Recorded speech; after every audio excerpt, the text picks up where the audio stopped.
Hi అండి. ఇది మందార మొక్క అండి. మందార మొక్క చూడండి, ఆకు అనేది ఎలా ముడత పడిపోయిందో. ఇలాగా ఆకు ముడత పడకుండా మామూలుగా ఈ నార్మల్ ఆకులాగా రావాలనేసి అంటే ఈ ద్రావణం అనేది దీన్ని స్ప్రే చేయాలి. ఇది ఏం ద్రావణం అంటే వేపాకులు బెల్లంతో చేసిన ద్రావణం. ఇది 15 days అవుతుందండి. చూడండి ఎలా గ్యాస్ లీక్ అయిందో.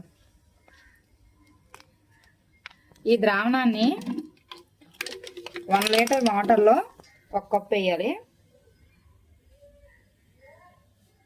చూసారా ఇలాగా అది నొరగతో వెళ్ళిపోయింది కాబట్టి మరి కొంచెం వేసుకుంటే సరిపోతుంది. ఇదండి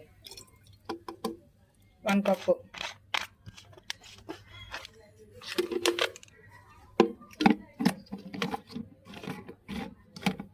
ఈ వాటర్ని ఇప్పుడు ఈ మొక్కకి స్ప్రే చేయాలి.